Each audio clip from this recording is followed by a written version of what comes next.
Check this out. This lovely woodblock is by Mizuno Toshikata and is a propaganda piece from Meiji Japan. It's Captain Awata fighting in Taiwan.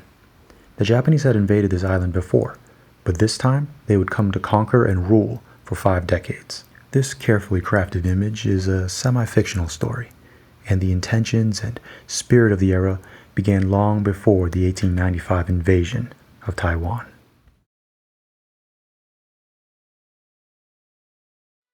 Between 1853 and 1854, black ships would arrive in Japan. Korofune Raiko.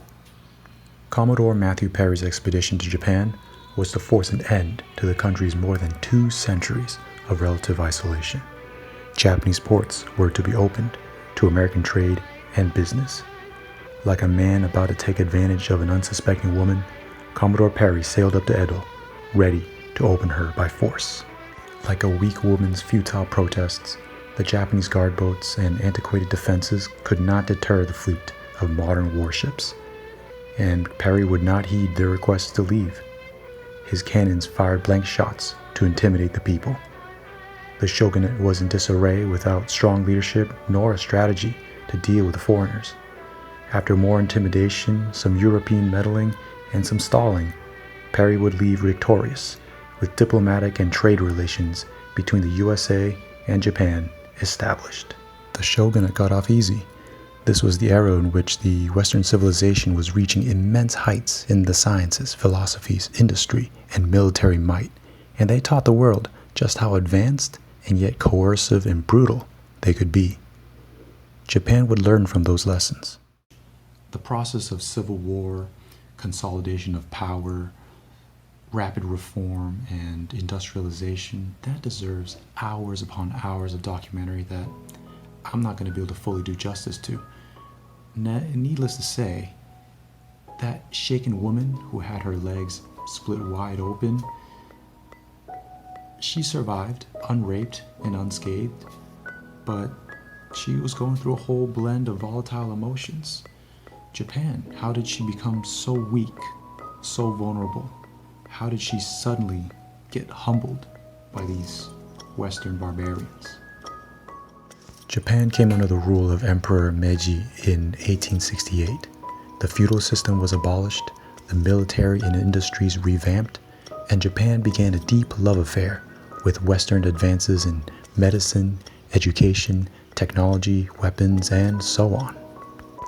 Leaders attempted to fuse so-called Western advances with Eastern values.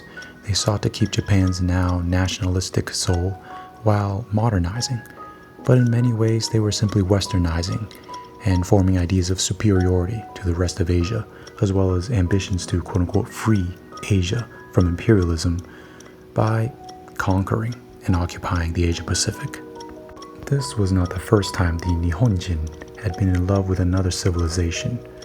For millennia, Japan had been within the influence of China, and this reached a height of admiration and awe during the Tang Dynasty. The lands of China were the region's epicenter of military power, philosophy, science, technology, and agriculture. Chinese writing, cultural values, and Buddhism fused with the Japanese culture and its animistic polytheism. When the Song dynasty fell to the Mongols, the Japanese, now land of feudal samurai led by a shogun, would lose their reverence for the Chinese, yet still retain some respect. Centuries later, in the 1800s, things had changed drastically. While the Qing dynasty slid into decay as its leadership became increasingly decadent, corrupt, and complacent, Japan would modernize rapidly and emulate the imperialist ambitions of the European powers. This new Japan was brave, daring, and aggressive. As Japan rose, it engaged in a geopolitical tug of war with Qing China, and Korea was right in the middle. In 1875, the Japanese would use gunboat diplomacy against the Joseon, the Korean kingdom and vassal to the Qing, and in the following year they would be opened up to Japanese trade, just like the Americans did to the Japanese. The Qing army would come in and restore dominance, but Joseon was plagued by unrest and intrigue, With the Dong Peasant Rebellion in Korea and the Qing military buildup, Japan would take the initiative and invade. In June of 1894, 8,000 Japanese soldiers captured the King of Korea, Gojong, occupied Seoul, and placed a pro-Japanese government in Korea.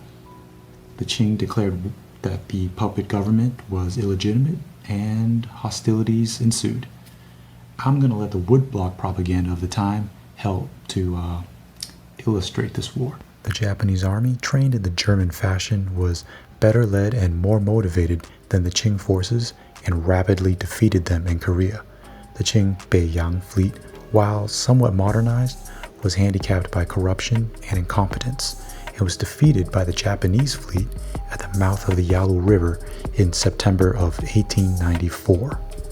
The Japanese had shattered Chinese morale and invaded Manchuria.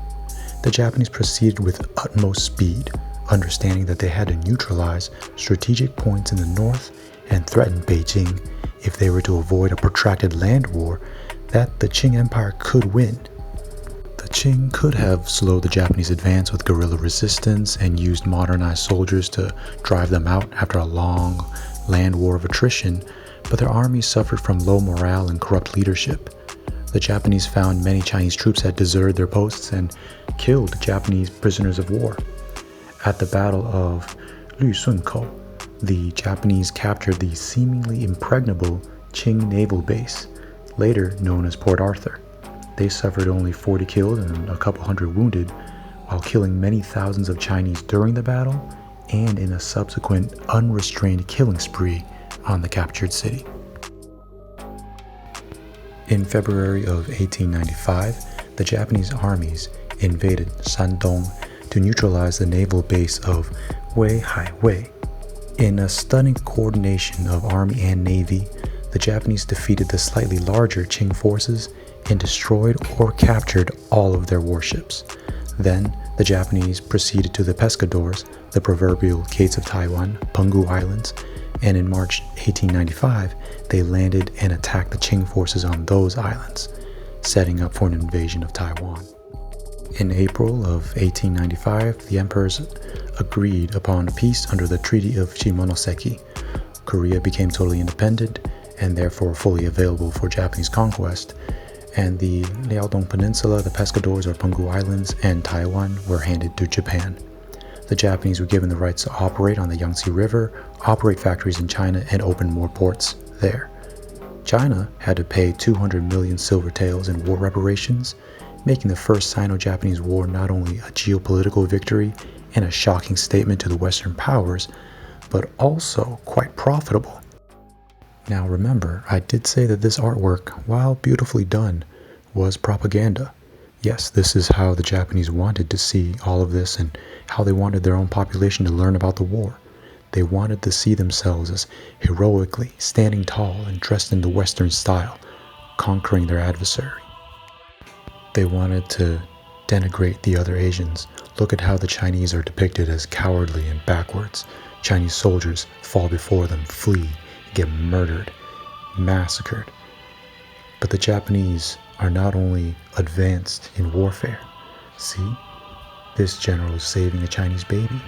They say, we are going to remake Asia in our image, as if disgusted with themselves for ever having been in admiration of Han civilization. They glorify the slaying of the Qing soldiers and express the superior skill, technology, and martial ardor of the Japanese. After nearly 2.5 centuries of isolation and relative peace, the ways of the samurai gathering dust with no wars to fight, now finally, new heroes are made, as young men devoted to emperor and empire are ready to kill, burn, and to rape. Well, okay, maybe they don't draw that part. Remember, they're supposed to be the heroes.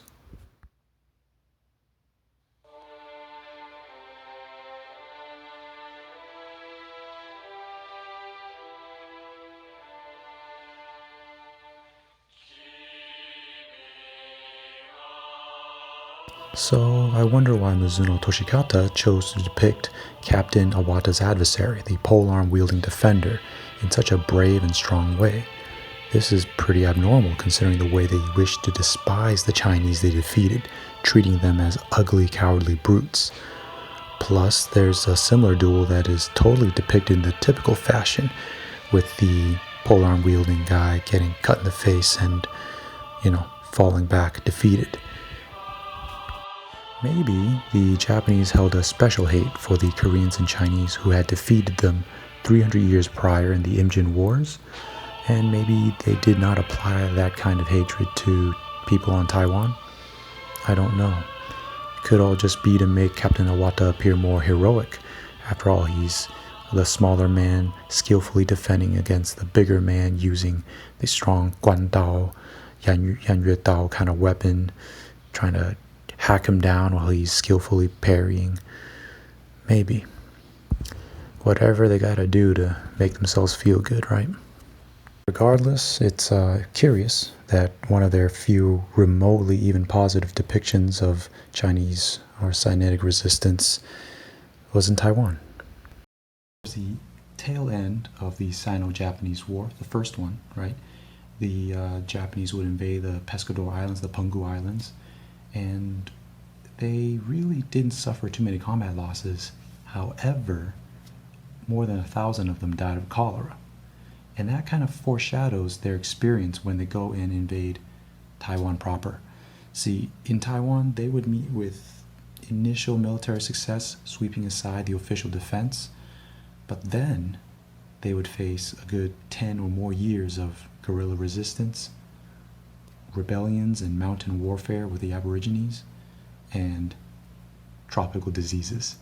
In fact, the mighty mosquito was one of the greatest defenders of Taiwan. Regardless, I hope you guys enjoyed this sort of overview via art of the Japanese modernization, their negotiating of the Western civilization with the Sinitic civilization, and their collective choices as well as the choices of their leadership ultimately manifested in a amazing but horrifically brutal way for the rest of Asia, particularly Korea, China, and so on.